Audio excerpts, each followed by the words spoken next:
Halo pemirsa GPR TV dari Sabang sampai Merauke, dari Miangas hingga Pulau Rote. Bertemu lagi bersama saya Bilqis Sabila dalam program Kominfo Newsroom. Halo pemirsa GPR TV dari Sabang sampai Merauke.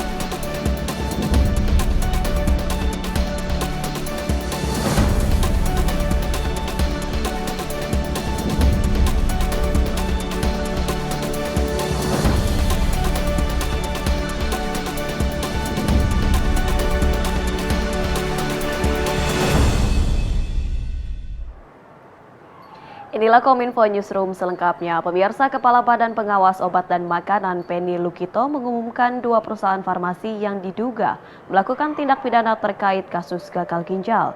Berdasarkan hasil pemeriksaan, 2 industri farmasi tersebut akan diberikan sanksi administratif oleh Badan POM hingga terancam pidana paling lama 10 tahun penjara.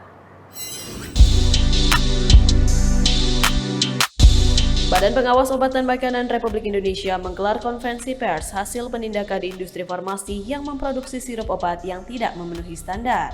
Ketua Badan Pengawas Obat dan Makanan Penny Lukito menyampaikan, sehubungan dengan kasus gagal ginjal akut, Badan POM telah melakukan respon cepat dengan sejumlah kegiatan seperti pengawasan sampel, pengujian, dan pemeriksaan. Badan POM juga telah menemukan perusahaan produk farmasi yang memproduksi sejumlah obat sirup dengan bahan baku propilen glikol yang tercemar etilen glikol dan dietilen glikol yang jauh melebihi ambang batas yang diperbolehkan. 2 industri farmasi yang diduga memproduksi pelarut propilen glikol yang mengandung etilen glikol dan dietilen glikol di atas ambang batas yaitu PT Yarindo Pharmatama dan PT Universal Pharmaceutical Industries. Berdasarkan temuan ketidaksesuaian terhadap ketentuan perundang-undangan tersebut, 2 industri farmasi yang terkait telah diberikan sanksi administratif oleh Badan POM berupa penghentian produksi, distribusi, penarikan kembali, pemusnahan, dan pencabutan sertifikat cara pembuatan obat yang baik. 2 industri farmasi tersebut diduga telah melakukan tindak pidana yang mengacu pada Undang-Undang Nomor 36 Tahun 2009 tentang produksi atau mengedarkan produk farmasi yang tidak memenuhi standar atau persyaratan keamanan dan terancam hukuman penjara paling lama 10 tahun dan denda paling banyak 1 miliar rupiah. Kami juga telah menemukan perusahaan atau produsen produk farmasi yang memproduksi sejumlah sirup dengan bahan baku propilen glikol yang tercemar EG dan DEG yang jauh melebihi ambang batas yang dibolehkan, ya, sehingga ini masuk ke arus penindakan, ya. Nah, hasil pemeriksaan sarana produksi sirup obat dengan cemaran EG DEG ini melebihi ambang batas, dan kami juga menemukan bukti bahwa industri farmasi telah melakukan perubahan bahan baku propilen glikol dan sumber pemasoknya, ya, tanpa melalui proses kualifikasi pemasok dan pengujian bahan baku yang harusnya dilakukan oleh para produsen tersebut sesuai dengan ketentuan standar yang ada yang sudah ditegakkan bersama Badan POM, ya. Serta apabila ada perubahan harus ada melaporkan perubahan tersebut kepada Badan POM. Ya. Berdasarkan temuan ketidaksesuaian terhadap ketentuan peraturan perundang-undangan tersebut, industri farmasi oleh Badan POM telah diberikan sanksi administratif berupa penghentian produksi, distribusi, penarikan kembali, dan pemusnahan. Nah, selanjutnya, terhadap pelanggaran ketentuan dan persyaratan dari CPOB ini, kedua industri farmasi setelah diberikan sanksi administrasi berupa pencabutan sertifikat CPOB untuk pasca produksi cairan oral non beta-lactam, artinya cairan, ya, sediaan cairan. Dan demikian seluruh izin edar produk cairan oral non beta-lactam tersebut dari kedua industri farmasi itu telah dicabut. Proyek Proving Ground di Balai Pengujian Laik Jalan dan Sertifikasi Kendaraan Bermotor di wilayah Bekasi, Jawa Barat akan dibuka pada November 2023 mendatang. Proses pembangunan fasilitas tersebut telah melakukan penandatanganan proyek antara Kementerian Perhubungan dengan pihak pemenang tender Konsorsium Indonesia International Automotive Proving Ground.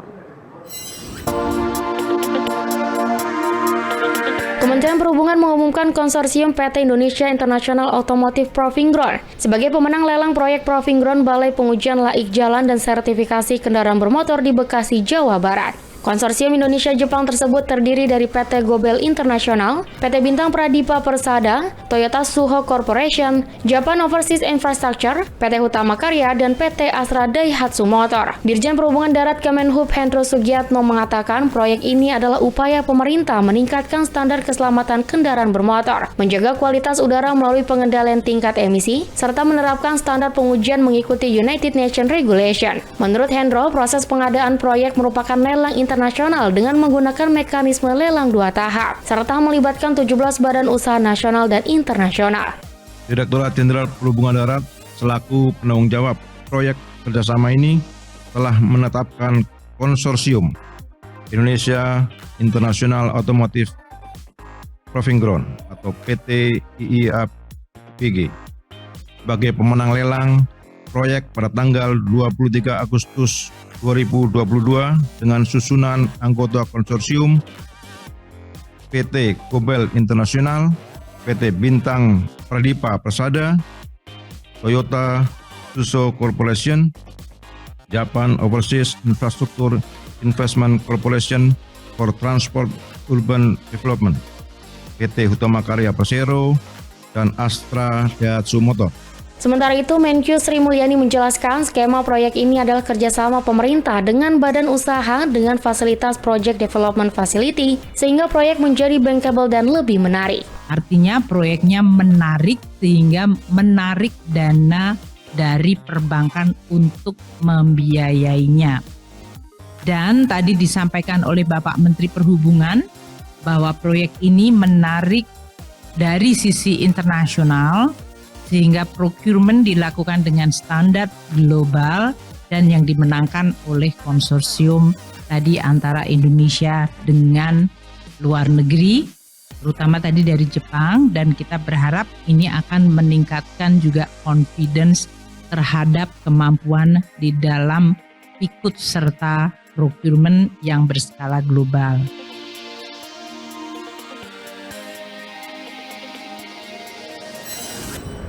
Otoritas Jasa Keuangan mengumumkan hasil Survei Nasional Literasi dan Inklusi Keuangan tahun 2022.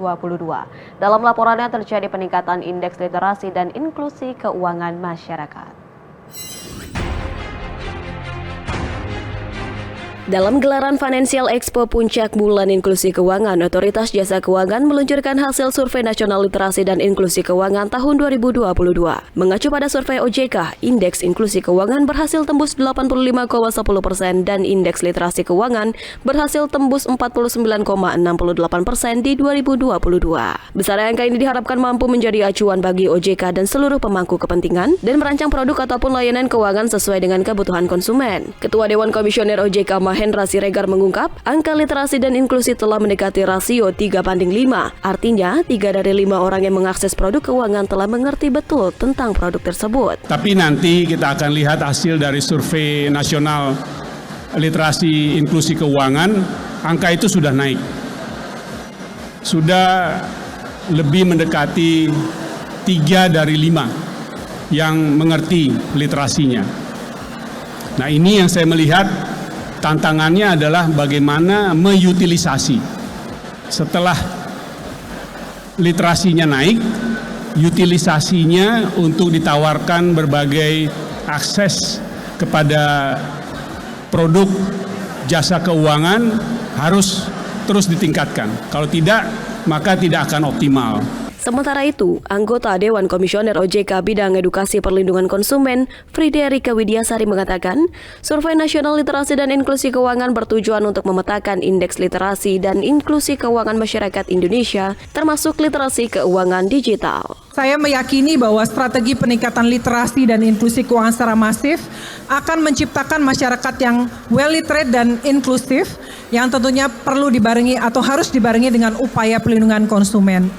OJK sangat menekankan pentingnya perlindungan konsumen dalam menjaga kepercayaan masyarakat karena trust merupakan salah satu prasyarat utama bagi pengembangan industri jasa keuangan.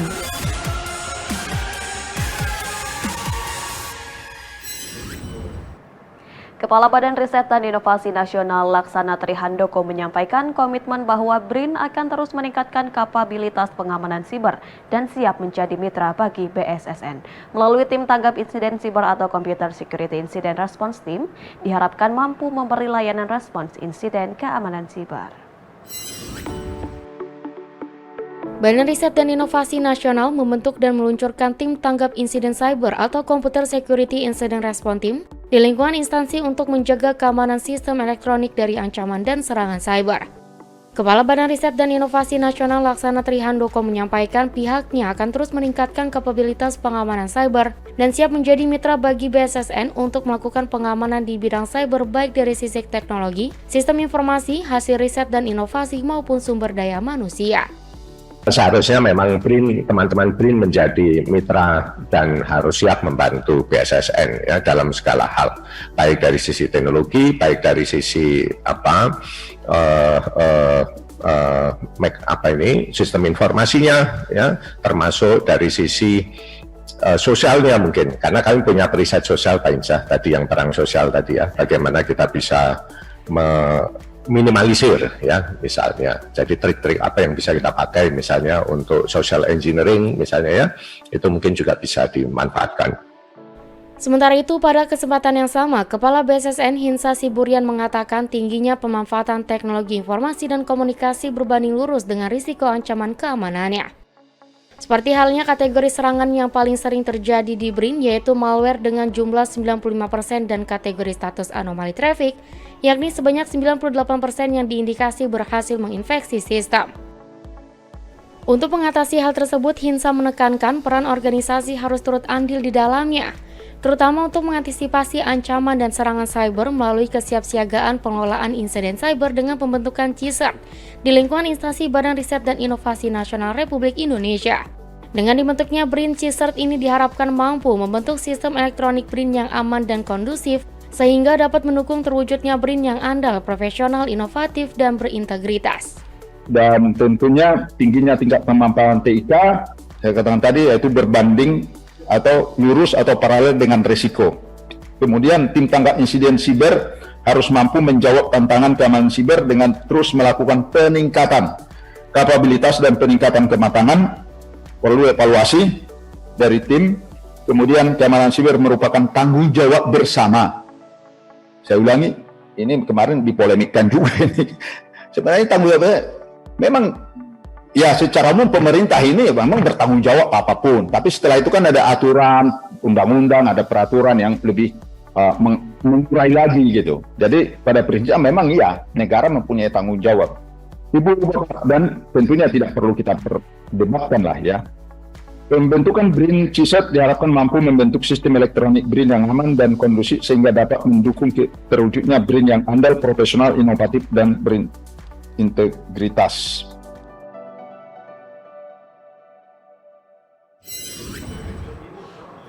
Pemirsa, beragam informasi usai jeda kami akan hadirkan untuk Anda. Kominfo Newsroom akan segera kembali.